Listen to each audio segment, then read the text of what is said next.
세계에서 가장 빠르게 고령화가 진행되고 있는 나라가 어딘지 아십니까? 바로 대한민국입니다. 영국의 인구학자 데이빗 콜먼은 인구 소멸 1호 국가로 한국을 지목했습니다. 그런데 이 우려가 현실이 되고 있습니다. 2017년 3대 인구 재앙이 대한민국을 덮쳤기 때문입니다. 아이의 울음소리가 들리지 않는 나라, 생각만 해도 끔찍하시죠? 한때 100만 명이 넘었던 신생아 수가 급감하면서 올해 처음으로 40만 명 선이 붕괴될 위기에 놓였습니다. 15세에서 64세 사이의 생산 가능 인구도 올해 처음으로 감소할 예정입니다. 65세 이상 노인 인구가 전체 인구의 14%를 넘어 고령 사회에 진입한 겁니다. 이런 초저출산 현상이 계속된다면 우리나라의 미래는 어떻게 될까요? 미국의 경제학자 해리 덴트는 2018년 한국이 인구 절벽으로 경제 불황을 겪을 가능성이 높다고 경고했습니다. 저출산으로 시한부 선고를 받은 대한민국. 오늘 저는 여러분과 함께 초저출산 국가에서 탈출하기 위한 최우선 과제가 무엇인지 고민해보고자 합니다.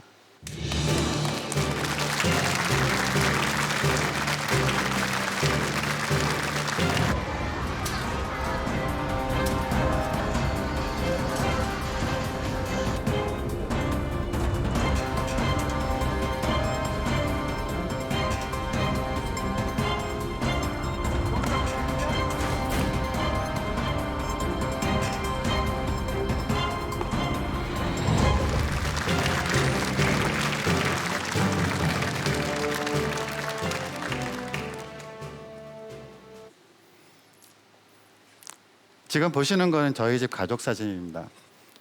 활짝 웃고 있는 저 꼬맹이가 바로 전데요. 직권보다 훨씬 낫죠.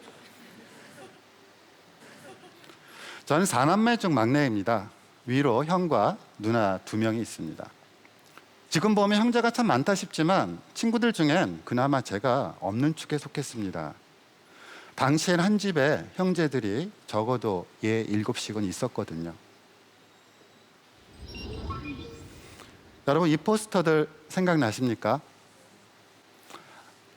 딸아들 구별 말고 둘 만나 잘 기르자. 덮어놓고 낳다보면 거짓골을 못 면한다. 집집마다 아이들이 넘쳐나다 보니 1960년대 정부는 산하 제한 정책을 시행했습니다. 불임 시술을 한 가족에겐 아파트 추천권을 주는 등 다양한 혜택을 제공했죠. 정부가 주도한 가족계획 정책은 1980년대까지 계속됐습니다. 당시 TV 광고를 한번 보겠습니다.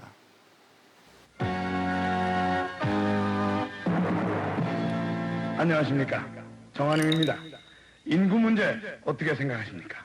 물론 심각하지요. 가족계획 실천하고 계십니까? 네, 전 하나입니다. 이 하나인데 더 바라지 않고 잘 키울 생각입니다. 우리의 생활 터전을 위협하는 인구 폭발. 이젠 둘도 많으니 하나만 낳자고 합니다. 한 명씩만 낳아도 삼천리는 초만원이라고요. 그로부터 불과 30년이 지난 지금은 하나는 외롭다고 합니다. 셋을 낳으라고 하는데요. 튼튼한 우리 집 기둥은 든든한 아이 셋입니다. 빛나는 셋째, 응답하라 1960. 60년대만큼 아이를 낳으라고 권유하는 포스터도 등장했습니다. 요즘엔 아이 셋을 낳으면 애국자라고 하는데요. 저출산 문제가 얼마나 심각하길래 이런 말까지 나온 걸까요? 제가 졸업한 초등학교를 찾아가 봤습니다.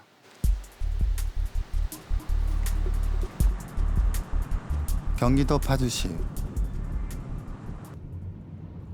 도심에서 멀지 않은 곳에 제가 유년 시절을 보낸 초등학교가 있습니다. 친구들 만날 생각에 늘 1등으로 등교하곤 했죠. 여기가 제가 다녔던 초등학교입니다. 77년 2월 달에 졸업을 했으니까 한 40년 만에 처음으로 방문을 했습니다. 제가 그동안 나이를 먹는 동안 이 학교 안에서도 굉장히 많은 변화가 생겼을 것 같고요. 40년 만에 찾은 학교는 어떤 모습일까요? 아이들을 따라 운동장 한켠에 위치한 급식실을 찾았습니다. 마침 이곳은 새내기를 맞을 준비가 한창이었는데요. 입학을 축하하기 위해 학부모와 전교생이 총출동했습니다. 하지만 작은 급식실 하나 채우지 못했는데요. 올해 이 학교에 입학한 신입생은 단 39명, 두 학급이 전부입니다. 신산초등학교에 입학한 것을 교장 선생님, 교감 선생님, 모두 선생님들, 또 부모님 모두 여러분들 축하합니다. 알겠습니까? 좀 적고 반이 적다 보니까 좀 예전보다는 아담한 느낌도 있지만 조금 다양한 친구들이 없어서 조금 아쉬웠어요. 저희가 6학년 때 나올 때는 14반이었죠. 또 50명씩 끊었으니까 아마 780 몇 명, 그 780대 기억해요. 전 총원은 그때. 수도권 지역에 위치한 학교라고 볼 수 없을 만큼 적은 신입생 숫자. 이것이 바로 저출산의 현주소였습니다. 제가 다닐 때보다 교실도 커지고 시설도 좋아졌지만 그것을 누릴 아이들은 많지 않았습니다.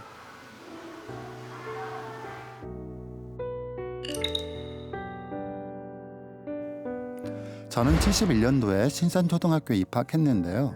당시만 해도 전교생이 2,000명 가까이 되는 큰 규모를 자랑하던 학교였습니다. 운동회를 하는 날이면 마을잔치가 벌어졌습니다. 집집마다 두세 명의 아이들이 같은 학교에 다녔기 때문이죠.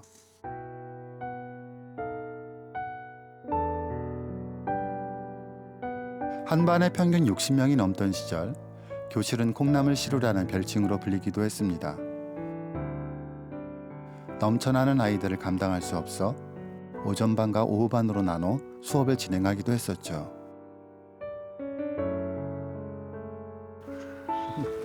(40년) 만에 펼쳐본 낡은 졸업 앨범 속엔 개구장이로 소문났던 저와 친구들이 환하게 웃고 있습니다. 아이들이 너무 많아 선생님이 혼자 관리하기엔 힘이 부쳤을 겁니다. 그 예전에 정문이 있었던 거기 그 스탠드에 모여서 다 찍었던 사진인데 제가 세어보니까 88명 정도 되더라고요. 88년 1학년 한 반이 네, 한 반에 88명이고 한 학년에 320명. 네. 지금 학생 수가 어느 정도 되나요? 지금 우리가 한 230명 정도 됩니다. 제가 1학년이던 1971년 당시에는 1학년 학생 수만 약 300명이 넘었습니다. 40년이 지난 지금은 전교생을 모두 합해도 230명에 불과합니다. 통계를 보면 그 변화가 더 크게 느껴집니다. 1980년 550만 명이던 초등학생 수가 36년 만에 274만으로 50% 이상 줄었습니다. 취약할 아이들이 없어요. 지금 농촌 학교가 대체적으로 그렇습니다. 그러니까 우리 인근에 이제 도마산 초등학교, 용미 초등학교, 덕암 초등학교가 있는데 그것도 아이들이 점점 줄어드는 입학 아이들이 입학생이 줄어드는 추세고. 제가 초등학교 다닐 때만 해도 아이들이 많아서 오전 오후반으로 나눠 수업을 했습니다. 어릴 적 추억이 서려 있는 학교가 없어질 수도 있다는 생각이 들어 만감이 교차했습니다. 그런데 이런 현상은 제가 졸업한 초등학교만의 문제가 아닙니다.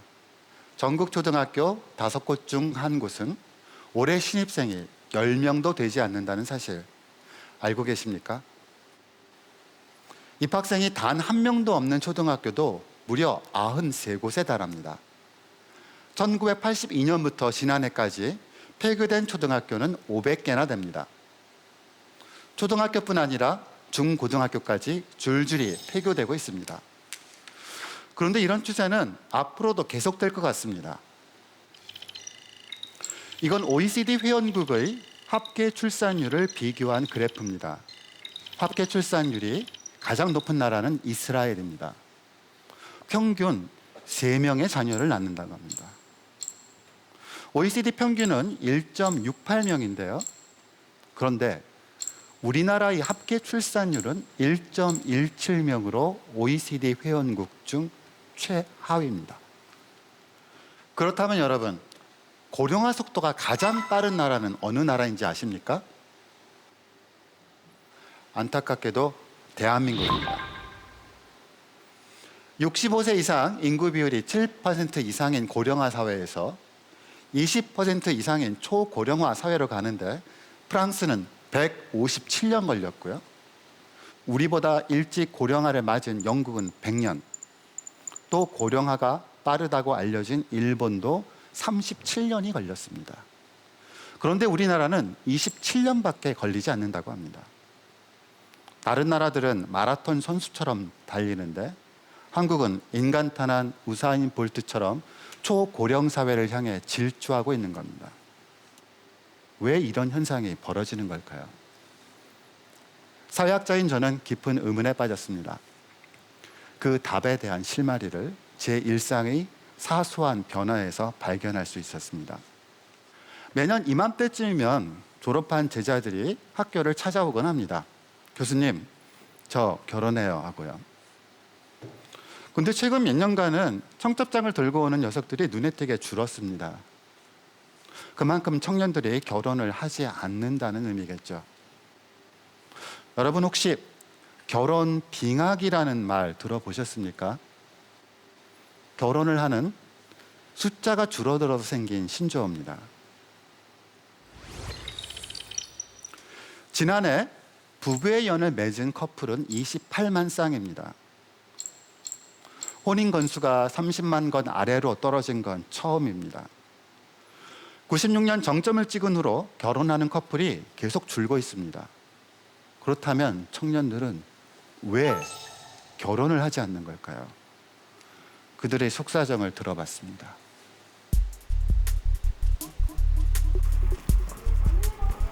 서울의 한 고시촌. 근무를 마치고 퇴근하는 최선규 씨.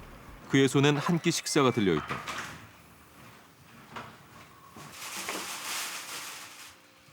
저녁 식사는 4,000원짜리 도시락이다.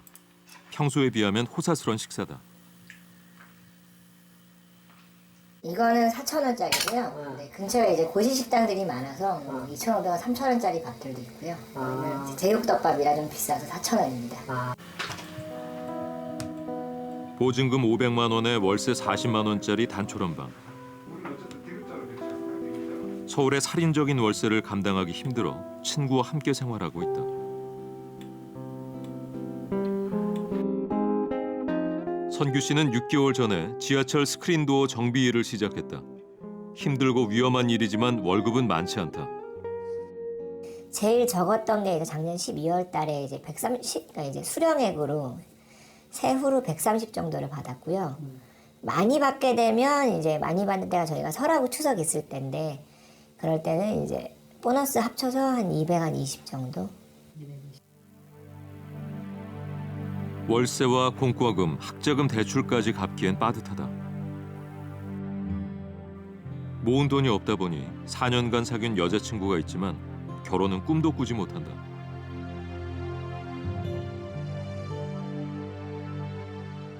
뭐 저나 저 여자친구나 사실 이제 버는 돈 자체가 많진 않아요. 꿈이나 저축이나 이런 걸 전혀 저도 못하고 있는 상황에서 아무래도 결혼을 하려면 제일 큰 문제가 이제 집 문제인데 뭐 부모님 댁에 얹혀 살지 않는 한 그래도 뭐 지금 살고 있는 자취방 정도 수준에 예를 들면 500에 40 정도 되는 거라도 얻어서 살려고 해도 사실 이제 막막한 현실인 거죠. 2017년 대한민국을 살아가는 청년들은 결혼과 출산에 대해 어떤 생각을 가지고 있을까?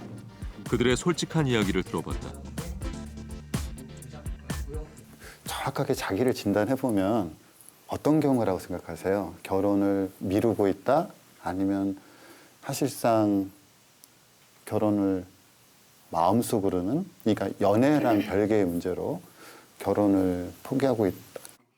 네, 저는 연애를 이제 막 시작을 했고요. 그러니까 항상 최저임금 때문에 되게 힘들게 살아가고 있고 뭐 연애나 결혼이나 뭐 이런 거는 그러니까 앞만 보고 가야 하는 옆을 바라보면 뭔가 안 될 것 같은 실례가 아니면 어느 정도 세금 다 떼고 세금 다 떼면 한 120 정도 되죠.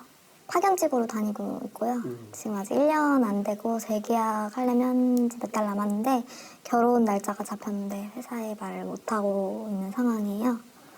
또 재계약이 안 될 가능성이 크기 때문에 연애 같은 경우는 지금 딱 올해가 10년 차인데 그때가 너무 박봉이라 아직까지 사실적으로 결혼할 수 있는 여건이 지금 현재 안 되는 거고 결혼 자체도 사실적으로 미룬다라는 표현이 어느 정도 1년, 2년, 3년, 4년 어느 정도 지나면 포기 단계까지 오거든요, 사실적으로. 지금 한 10년 정도 되니까 여자친구도 이제 포기한 상태처럼 이제 되는 거예요. 그러니까 청년들의 취업 준비 기간은 평균 2년.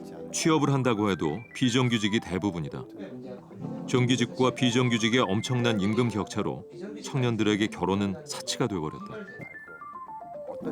그렇다면 이들에게 출산은 어떤 의미일까?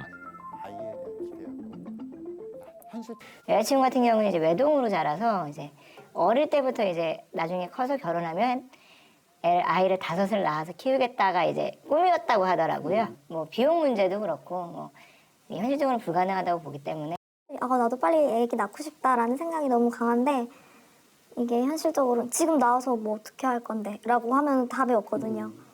회사를 그만두고 뭐 비정규직한테 누가 육아휴직을 주겠어요. 그건 아니잖아요. 이 아이가 자라서 저처럼 되게 팍팍한 비정규직, 그러니까 내일을 앞으로의 내 앞날을 바라볼 수 없는 비정규직으로 살아갈 수밖에 없는 그 현실이 너무나 저는 안타깝고요. 그래서 그런 생각들 때문에 결혼이나 육아에 대한 두려움이 되게 큰 것 같아요. 최근 인터넷에서 큰 반향을 일으킨 영상이 하나 있는데요. 한번 보실까요? 죄송한데요. 저 오늘 처음 면접이라 그런데 넥타이를 못 매서 그런데 좀 도와주실 수 있어요? 하는 방법이라 틀려가지고. 네, 그냥 매듭만 해주시면 돼요. 아 정말 감사합니다. 아 네네. 아 진짜 감사합니다. 예. 깨끗해요. 네네. 요즘 취직들 하기 힘들어서 잘해요. 가서. 됐네. 네. 자, 파이팅하고 네. 잘해요. 감사합니다. 한 청년이 첫 면접을 보러 간다며 넥타이를 매달라고 부탁하자 사람들은 주저없이 도와줍니다. 응원의 말도 잊지 않고요. 여기 계신 분들 모두 같은 마음이겠죠. 그런데 현실은 더 암담합니다. 저성장이 고착화하면서 안정적인 일자리를 구하기는 더 힘들어졌습니다. 지금 보시는 것은 청년 고용률 그래프입니다. 지난 2007년부터 10년간 40%대를 유지하고 있는데요. 10명 중 5명은 직장이 없다는 겁니다. 이는 OECD 평균과 비교하면 무려 10% 정도 낮은 수치입니다. 문제는 어렵사리 취업을 한다 해도 32%가 비정규직이라는 겁니다. 정규직으로 분류된 사내 하청 근로자와 자영업자로 분류된 특수 고용 근로자까지 포함하면 비정규직 근로자는 훨씬 늘어나 50%가 넘을 것으로 추산됩니다. 고용 형태에 따른 소득 격차도 상당합니다. 우리나라 대표 기업인 현대 기아 자동차를 한번 살펴볼까요? 현대 기아 자동차 광주 공장이 정규직 평균 연봉은 약 1억 원이 대표해 2차 협력사 사내 하청 직원의 연봉은 2,200만 원에 불과합니다. 무려 5배나 차이가 납니다. 이런 현실 때문에 청년들은 연애하고 결혼하고 아이를 낳고 기르는 가장 일상적인 삶의 과정마다 엄청난 고뇌와 결단이 필요해져 버렸습니다. 그 과정에서 누군가는 포기했고 누군가는 포기당했습니다. 안정된 일자리가 없고 적정한 임금을 받지 못하면 결혼과 출산은 당연히 먼 이야기가 될 수밖에 없습니다. 그 결과 우리는 저출산이라는 재앙을 맞았습니다. 네, 교수님 강연 잘 듣고 있습니다. 젊은이들이 처한 현실을 보니까 왜 이들이 최근 들어서 비혼족이 늘고 있는 이유를 좀 실감하게 됐고, 그래서 이런 힘든 일을 겪고 있는 젊은이들에게 너희가 나라를 위해서 아이를 낳아야지, 혹은 애 키우는 기쁨이야말로 가장 커다란 행복이다라고 조언을 해주는 것은 비현실적인 조언일 수도 있겠구나라는 생각을 했고요. 사실 이런 저출산 트렌드는 비단 우리나라만의 이야기는 아니죠. 다른 나라들은 어떻습니까? 저성장 시대 저출산은 전 세계 화두로 떠올랐습니다. 많은 나라들이 저출산 수렁에서 빠져나오기 위해 갖가지 대책을 내놓고 있습니다. 1990년대 저출산 위기를 겪은 프랑스가 내놓은 대책은 낳아라, 낳으면 국가가 키워주겠다였습니다. 양육비를 지원해 경제적 여력이 없어도 아이를 낳고 키울 수 있게 한 겁니다. 스웨덴은 모든 보육시설을 무상으로 지원하고요.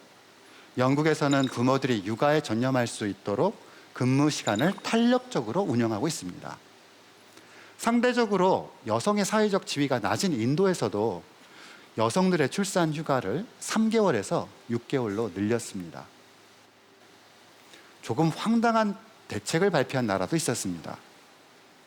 이것은 이탈리아 정부가 저출산 대책으로 내놓은 생식의 날 포스터입니다. 아름다움에는 나이가 없지만 생식 능력에는 나이가 있다. 어릴 때 아이를 낳으란 겁니다. 얼마나 속이 탔으면 이런 캠페인까지 벌였겠습니까?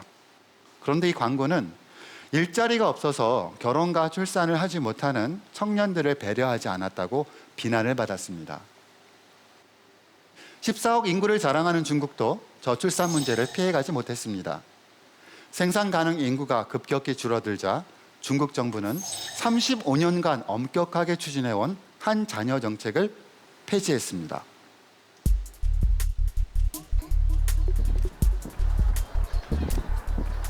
한 자녀 정책 폐지 후 중국은 어떻게 변했을까? 중국 베이징에 위치한 복합 쇼핑몰. 올해 36살인 리순란 씨는 아들과 함께 놀이시설을 찾았다. 그녀는 하나밖에 없는 아들과 많은 시간을 보내기 위해 노력한다.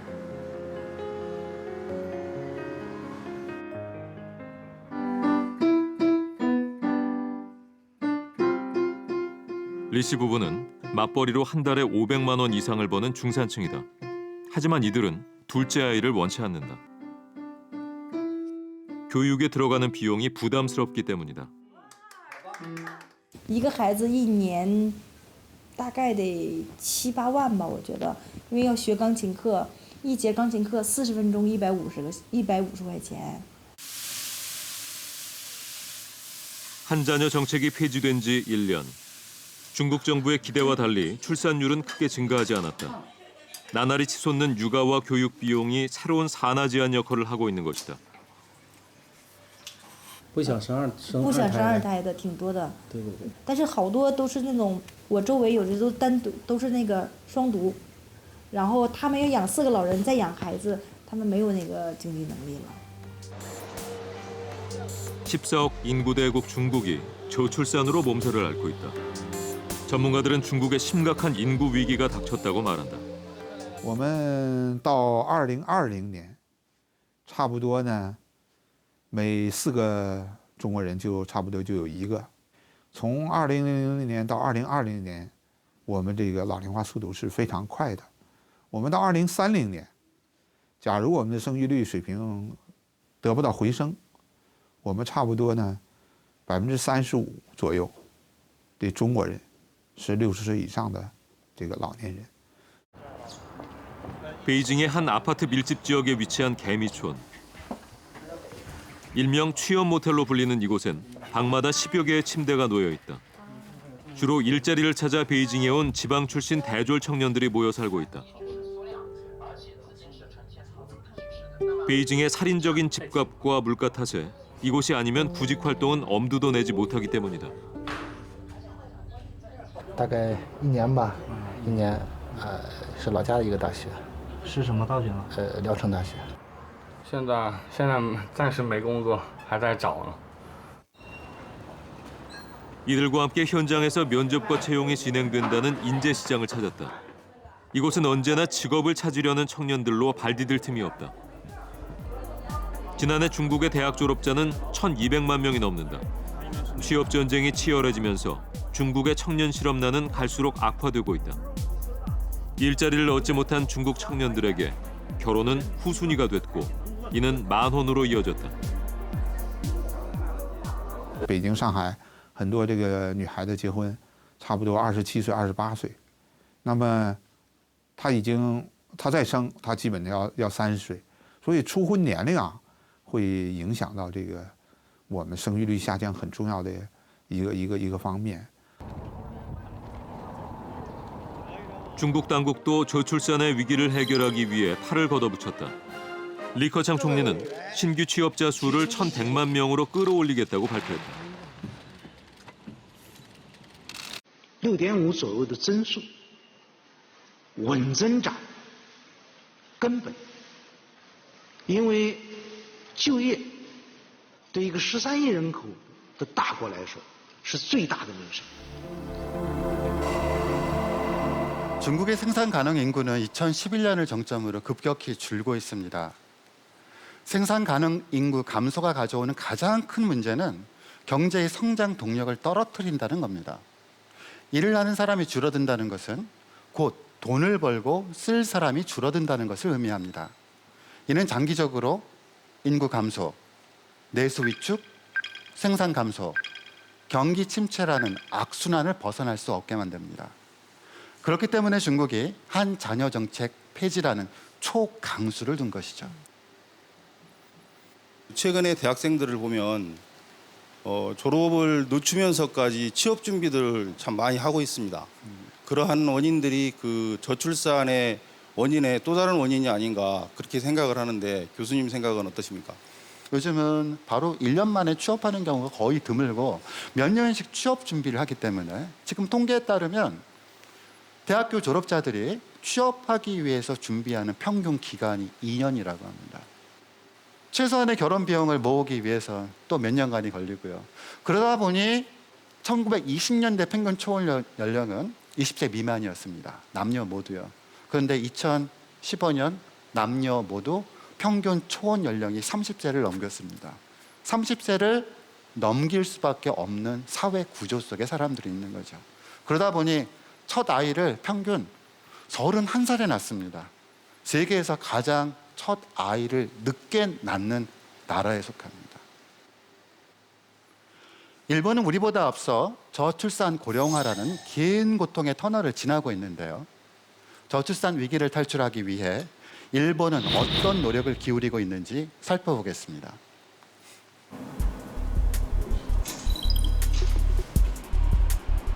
매년 3월이면 일본의 취업 시즌이 시작된다. 지방에서 열린 한 취업 박람회. 대기업과 중소기업을 포함해 약 44개의 업체가 참가했다. 이곳을 찾은 취업 준비생만 하루에 400명이 넘는다. 우리나라는 취업 빙하기지만 일본의 사정은 전혀 다르다. 지난해 대졸자의 취업률은 97.3%로 사상 최고치를 기록했다. 인재 확보에 비상이 걸린 기업들은 홍보에 열을 올린다. 電気流れるもんで必ず使われるよね。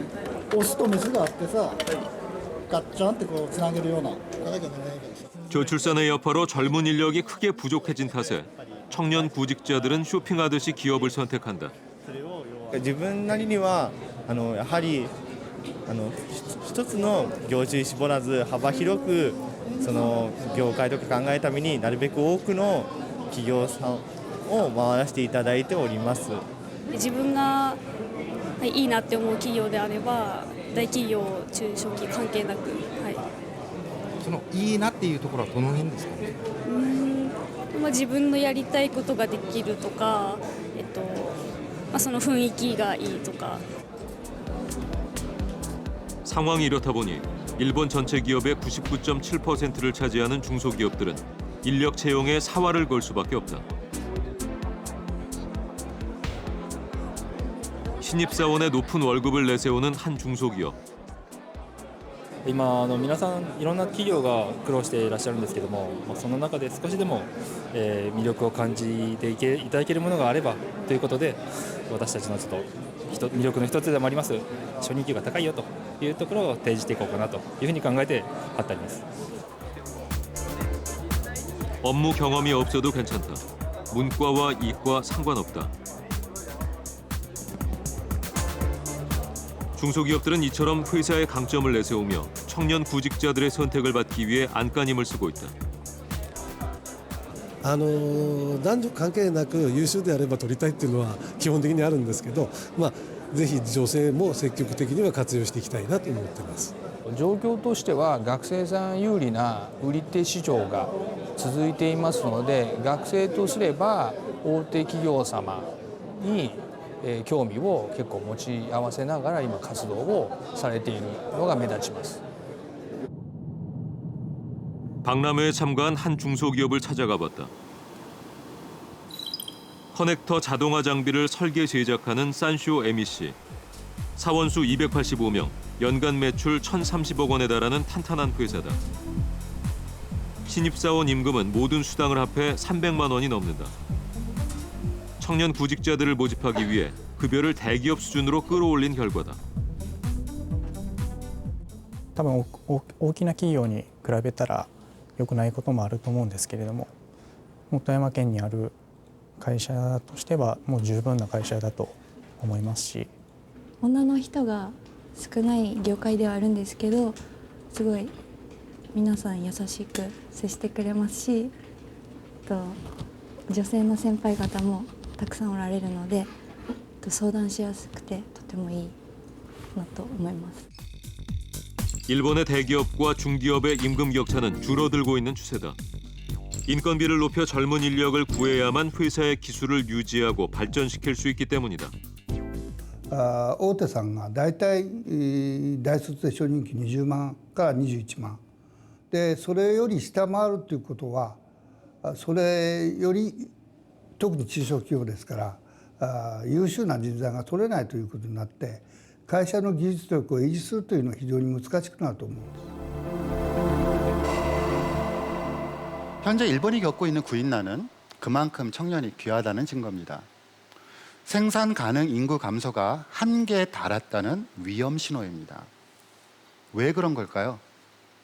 지금 당장은 좋아 보일지 모르지만 구인난이 계속되다 보면 일자리 양극화는 더욱 심해질 수밖에 없습니다. 대기업이나 인기 직종에는 사람들이 계속 몰리겠지만 중소기업이나 업무가 고된 생산 현장엔 아무도 가지 않겠죠. 2016년 일본에서 인력난으로 도산한 기업이 304개에 달한다고 합니다.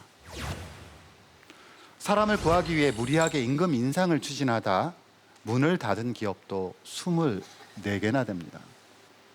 이렇게 저출산이 계속되다 보면 일본 경제는 결국 헤어나올 수 없는 깊은 수렁에 빠지게 되는 겁니다. 저출산이란 고질병에서 탈출하기 위해 아베 정부는 특단의 조치를 내렸습니다. 일하는 방식 개혁 장관직을 신설하고 관련 정책을 쏟아냈습니다. 일하는 방식을 개혁해서 저출산 문제를 해결하겠다는 겁니다. 어떤 정책들이 있는지 한번 살펴볼까요? 먼저 중소기업과 대기업의 임금 격차를 줄였습니다. 정규직이 60%에 불과한 비정규직의 임금을 80%까지 끌어올렸습니다. 최저임금도 약 8,200원에서 10,000원으로 인상하기로 했습니다. 법으로 금지했던 부업과 겸업을 허용했고요. 야근을 원칙적으로 금지하고 칼퇴근을 장려했습니다. 이 모든 정책은 경제적, 시간적 여유가 보장되는 좋은 직장이 늘어나야만 출산율을 높일 수 있다는 판단에서 출발했습니다. 유럽의 대표적인 저출산 국가로 꼽혔던 독일은 아이 없는 국가라는 별명으로 불렸었는데요. 최근 독일에서 아이 울음소리가 부쩍 커졌다고 합니다. 그 이유는 근무 시간을 줄이고 좋은 일자리를 나눴기 때문이라는데요. 경제 성장과 출산율 상승이라는 두 마리의 토끼를 잡은 독일로 가보겠습니다.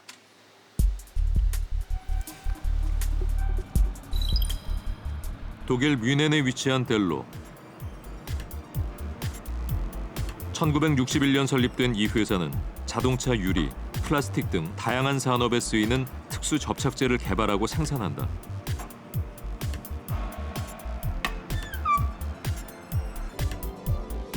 특히 카드칩에 사용되는 산업 접착제가 주요 생산 품목이다. 전 세계 시장의 80%를 델로가 점유하고 있다. 델로의 직원은 600여 명, 연간 매출액은 9천만 유로, 우리 돈 1,100억 원에 달하는 우량 기업이다. 오늘이 있기까지 델로는 수차례 고비를 겪었다. 그때마다 독특한 방법으로 위기를 극복했다. Ja, wir hatten die beiden letzten Krisen um die Jahrtausendwende 2001 und die Krise um die 2009 genauso wie alle anderen Marktteilnehmer gehabt. Und in solchen Krisenzeiten haben wir dann Mitarbeiter durchaus auch in Minusstunden. Das heißt, sie haben etwas weniger gearbeitet, als normalerweise das Soll wäre. 근로시간을 줄이자는 회사의 파격적인 제안에 근로자들도 동의했다. 임금이 줄어드는 손해를 감수하더라도 힘든 시기를 함께 헤쳐나가기로 한 것이다. Es gibt ja bei uns im Gehaltsmodell auch flexible Bestandteile und ich denke, da spreche ich auch für die meisten Mitarbeiter, dass sie sagen würden, damit wir danach wieder stark aus der Krise rauskommen, kann man auch durchaus mal auf was verzichten. Wie das dann konkret ausschaut. 근로시간의 단축 효과는 컸다. 위기 당시 2,300만 유로였던 델로의 매출액은 2016년 9천만 유로를 넘겼다. 무려 4배나 증가한 것이다. 그리고 이 선택은 또 다른 결과를 가져왔다. Als wir vor 10 Jahren in diesen Standort hier gezogen sind, waren wir ca. 200 Mitarbeiter. Inzwischen, wie gesagt, ca. 600, ganz knapp. Das heißt eine Verdreifachung unserer Mitarbeiterstammes innerhalb der letzten 10 Jahre. 델로뿐만 아니라 독일의 많은 회사들이 경제적 위기 때마다 노사 대타협을 이뤄냈다. 그리고 근로시간 단축을 통해 일자리를 나눴다. 노조는 임금을 삭감했고 기업은 신규 채용에 들어가는 비용을 감수했다. Deswegen war das Argument der Gewerkschaften und der IG Metall für eine Arbeitszeitverkürzung eine Umverteilung der Arbeit. Das heißt, man hat gesagt, wenn wir die Arbeitszeit für diejenigen, die Arbeit haben, verkürzen, schaffen wir damit neue Arbeitsplätze für die, die keine Arbeit haben. 1980년대 중반 이후 실업률이 치솟자 독일은 근로시간을 단축해 일자리를 나눴고 지난해에는 최저의 실업률을 기록했다. 양질의 일자리가 늘어난 덕분에 독일의 근로자들은 일과 가정을 양립할 수 있게 됐다.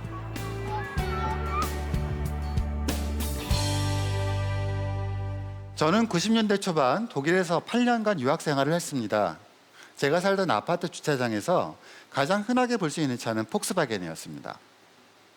그런데 어느 날부터 폭스바겐의 경영 악화 소식이 뉴스 헤드라인을 장식하기 시작했습니다. 급기야 근로자들을 정리해고하겠다는 뉴스까지 연일 보도됐는데요. 몇 개월 뒤 폭스바겐은 놀라운 선택을 했습니다. 바로 근무 시간을 단축해 일자리를 나누는데 노사가 합의한 것입니다. 근로자의 고용을 보장하는 대신 노동 시간을 36시간에서 28.8시간으로 단축했습니다. 근로자들의 소득이 최고 16%가량 줄었지만 3만 명의 해고 사태를 막을 수 있었습니다. 그렇게 위기를 극복한 후 폭스바겐은 5천 명을 신규 채용했습니다. 독일 기업들의 일자리 나누기는 청년 실업률을 줄이는 데 큰 힘이 되고 있습니다. 결혼과 출산을 할 수 있는 기본 요건이 마련되면서 독일의 출산율에도 변화가 생겼습니다. 독일의 출산율은 최근 4년 연속 증가세를 보이고 있습니다. 2010년 1.39명에서 2015년 1.5명으로 상승했습니다. 36년 만에 처음으로 1.5명의 벽을 넘은 겁니다. 그만큼 일자리가 아이를 낳고 키우는 데 중요하다는 이야기겠죠. 독일이 참 큰 노력을 기울인 결과라고 생각됩니다. 그런데 저는 저출산 문제가 일자리만으로 극복될 수 있을 거라고는 생각하지 않습니다. 저도 아이를 낳고 키우며 일을 하는 워킹맘인데 출산도 힘들지만 육아는 더 힘이 들고요. 아이를 기를 수 있는 최소 한도의 시간이 주어지는 직장이 정말 좋은 일자리라고 생각이 되는데 교수님께서는 어떻게 보시는지요? 맞는 말입니다. 적정한 임금과 고용 안정은 기본 중의 기본입니다. 청년들이 결혼을 하고 출산을 하고 육아를 할 수 있는 시간이 보장돼야 좋은 직장이라 말할 수 있습니다. 그래서 근로시간을 줄여 일자리를 나누자는 거죠. 네덜란드는 유럽에서 안정적인 출산율을 보이는 나라입니다. 그 배경에는 근로시간을 단축해서 일자리를 나누고 근로시간을 탄력적으로 선택할 수 있게 한 노력이 숨어 있습니다. 네덜란드 사람들은 정규직 신분을 유지하고도 자신이 원하는 시간만큼 파트타임으로 일할 수 있고요. 일한 만큼 돈을 받습니다. 육아와 일을 병행할 수 있도록 한 조치입니다. 근데 우리나라 현실은 어떤가요? 최근 직장인들 사이에서 화제가 된 그림입니다. 야근이 로또라면 난 이미 억만장자. 내 퇴근 내놔라며 울부짖는 직장인. 직장 다니시는 분들이라면 모두 공감하실 겁니다. 대한민국 직장인들이 얼마나 야근을 많이 하면 프로 야근너라는 신조어까지 생겼겠습니까? 도대체 얼마나 일하는지 궁금하시죠? 한국인의 평균 근로시간은 연 2124시간입니다. 세계에서 근로시간이 가장 짧은 독일보다 무려 753시간이나 더 길게 일합니다. 주당 40시간 근무한다고 가정할 때 우리나라 직장인이 독일보다 1년에 4개월 이상 더 일하는 겁니다. 상황이 이렇다 보니 누군가의 도움 없이 직장 생활과 육아를 병행하는 것은 거의 불가능에 가깝습니다. 일하는 시간을 줄여 일자리를 나누는 것, 과연 한국 노동시장에서도 적용 가능할까요? 인천의 한 기업을 찾아가 봤습니다.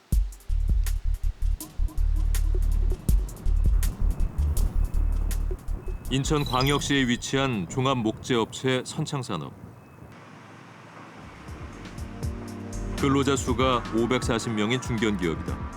얼마 전 70여 명의 직원을 새롭게 채용했다. 이전까지의 신규 채용은 1년에 서너 명 수준이었다. 어떻게 이런 일이 가능했을까? 선창산업은 근무 시간을 대대적으로 개편했다. 12시간 2교대 체제를 8시간 3교대로 바꾼 것이다. 3교대로 일을 하다 보니까 저 개인적인 시간도 많이 나고 집에서도 집사람이랑 이제 대화할 시간도 많아지고 그러다 보니까 이제 가정생활도 좀 충실할 수 있게 되고 그래서 많이 만족하죠. 작년까지 근로자들은 연장 근로를 포함해 주당 66시간 일했다. 하루에 평균 13시간을 넘게 일한 것이다. 12시간을 하고 집에 출퇴근을 하고 그러면은 잠자는 시간 8시간 빼고 그럼 자기 생활이 아무것도 없죠. 그래서 삶의 질, 또 근무의 질, 일자리 창출, 정부가 요구하는 이런 부분에서 같이 발을 같이 해나간다 이런 부분이 상당히 컸던 것 같습니다. 하지만 직원들은 근로시간 단축을 반길 수만은 없었다. 생산직의 특성상 추가 수당이 연봉의 많은 부분을 차지하고 있기 때문이다. 회사는 85%까지 주장을 했었고요. 노조는 그 원안을 사실은 고수를 했었고요. 얘들은 조합원들의 그런 요구가 워낙 빗발치다 보니까 그래서 그 과정에서 결국엔 접점을 찾은 것이죠. 네. 그 접점 찾은 거 몇 퍼센트로 찾으시나요? 저희가 95%에 찾았습니다. 노사 합의 끝에 회사는 기본급여를 올려서 기존에 받던 월급의 95%를 보장했다. 자재 생산팀에서 12년간 일해온 임창면 씨. 그는 처음엔 근로시간 단축을 반대했다. 당연히 이제 집사람은 이제 걱정을 많이 했죠. 시행하기 전에 얼마나 주냐 그 걱정을 많이 했는데 그 뭐 한 3, 4년 안에 이제 뭐 회사가 그 노조 측과 협의를 잘하면 복원이 되니까 좀 기다려 달라 설득을 했습니다. 하지만 근로시간 개편 후 삶의 질은 이전보다 훨씬 나아졌다. 오후 3시 근무를 마치고 집으로 향하는 임창면 씨.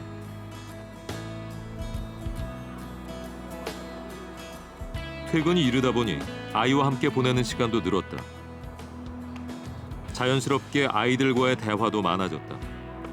아내 혼자 감당했던 육아를 함께 할 수 있게 된 것이다. 집에 빨리 오시고 좀 좋아진 거 있어요? 네. 밥을 많이 같이 먹어요. 그리고 같이 다 놀아요. 뭐 하고 놀아요?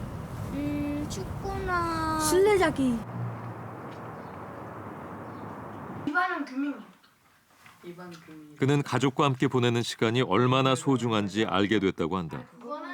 임금 하락을 걱정했던 아내도 변화된 가족의 모습에 만족하고 있다. 시간이 많아지니까 이제 애들하고 많이 놀아주고요. 또 같이 이제 영화도 한 편 보고 시장도 보러 다니고 그래. 그 전에 그럼 2교대 할 때는 좀 그런 게 쉽지 않았어요? 많이 피곤해하니까 좀 쉬게 많이 이렇게 제가 애들 데리고 많이 나갔었죠. 선창산업의 근로자들 역시 시행 초기엔 줄어든 임금 때문에 다소 불만이 있었다고 합니다. 하지만 지금 그들은 월급이 조금 줄어든 대신 돈으로는 살 수 없는 가족과의 시간을 얻었다고 만족해합니다. 이렇듯 장점이 많지만 대다수의 기업에선 근무 시간을 단축하는 것에 대해 부정적인 시각을 가지고 있습니다. 회사는 적은 인원으로 최대 이익을 얻으려고 하고 근로자는 급여가 줄어드는 것에 대해 부담을 느끼기 때문입니다. 이제 기업과 근로자는 서로 양보하고 정부는 이들의 부담을 최소화하기 위한 사회적 합의가 필요합니다. 그래야만 2017년 현실로 다가온 저출산의 재앙을 극복할 수 있습니다. 네, 그러니까 일에 치여서 가정을 돌보지 못하는 근로자들의 근로 시간을 줄여서 취업에 어려움을 겪고 있는 젊은이들과 일자리를 나누자는 제안. 그래서 결혼과 출산을 독려해 보자라는 제안을 해주셨습니다. 여러분께서는 이 같은 제안에 어떤 생각을 갖고 계신지요? 지금부터 미래참여단 질의응답 시간을 갖겠습니다. 안녕하세요. 저는 미래참여단 이태헌입니다. 근로 시간을 단축을 한다면은 기업 입장에서는 당연히 추가 부담이 발생이 될 텐데 어떻게 해결할지 여쭤보려고 나왔습니다. 만약에 우리가 근로시간을 장기적으로 줄이는 것을 정책 목표로 삼는다라고 하면 그것과 더불어서 함께 수행해야 될 것들도 한국에서 지금까지 관행적으로 통용되어 왔던 임금을 계산하는 임금의 구조 시스템 자체도 덩달아 거기에 맞추어서 변화해야 될 거라고 보고요. 우리나라 근로자들이 연차 휴가 대상 근로자들 1,710만 명이 연차 휴가 수당, 그러니까 휴가를 안 가고 돈으로 받는 거죠. 그걸 하지 않고 법적으로 규정된 휴가를 가면 근로자 한 명당 1년에 67.2시간의 근로시간이 줄어든다는 연구 결과가 있습니다. 그리고 만약에 이렇게 줄어든 시간의 3분의 1만 추가 고용으로 전환을 하게 되면 일자리가 20만 개가 창출된다라고 한 연구 보고가 있습니다. 그리고 근로시간을 현재 주당 68시간에서 52시간으로 만약에 우리가 줄이게 되면 최대 27만 개의 일자리가 창출 가능하다고 봅니다.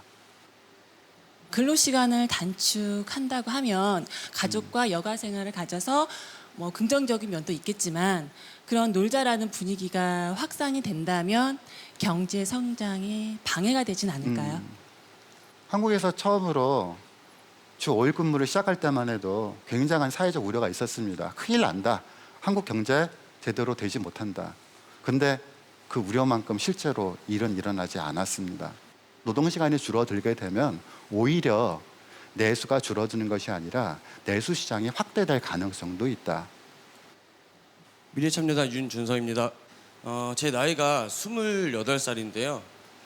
주변에 지인이나 아니면 결혼한 친구들을 보게 되면 첫째까지는 굉장히 괜찮다고 잘 낳는데 둘째는 굉장히 많은 좀 부담을 갖는 것 같더라고요.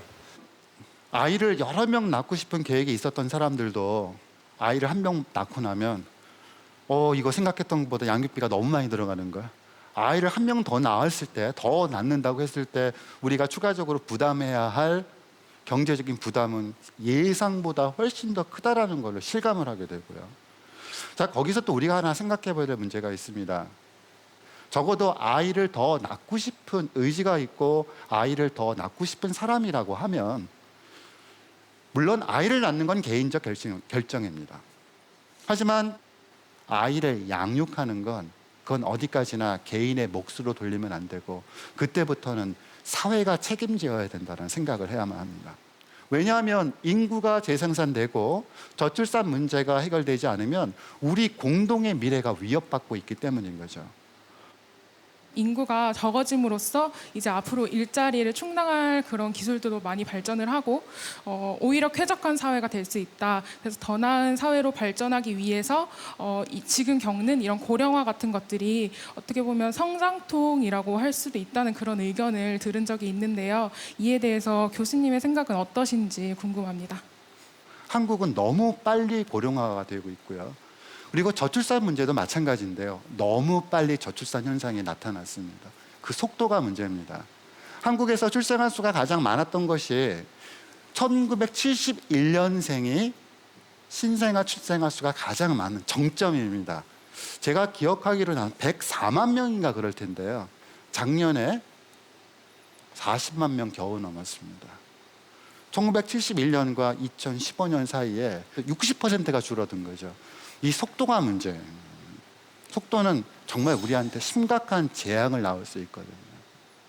기존의 일자리들을 나누는 것도 중요한데 이제 새로운 조금 더 참신한 일자리들을 새로 만들어내는 것도 중요하지 않을까요? 여자들이 자녀를 낳고 키우는 것에 있어서 눈치를 안 보는 사회를 만들어줬으면 좋겠습니다. 제 생각에는 요즘 젊은 층들이 결혼을 꺼려하는 이유는 가치관의 변화 때문이 아닐까. 대한민국은 많은 광고와 캠페인들이 있어요. 제안을 드리고 싶어서 초저출산율의 늪에서 15년째. 대한민국은 지난 10년 동안 출산율을 높이는 데 100조 원의 돈을 쏟아부었습니다. 200개나 되는 저출산 정책을 내놓았습니다. 그러나 아이들의 울음소리는 줄어들고 있습니다. 초저출산 국가라는 오명을 쓴 지도 벌써 15년이 지났습니다. 20년 후 대한민국은 노인공화국이 됩니다. 늙어가는 대한민국. 우리에게 필요한 것은 분명한 전략과 사회적 합의입니다. 저출산 해결의 뼈대가 되는 것은 바로 좋은 일자리를 만드는 것입니다. 젊은 세대의 결혼과 출산을 가로막는 가장 큰 걸림돌인 불안정한 일자리를 없애고 시간과 금전적 여유가 있는 좋은 일자리를 만들어야 합니다. 그래야만 우리나라가 저출산의 덫에서 벗어날 수 있습니다. 우리의 미래는 저출산 문제의 해결 여부에 달려 있습니다.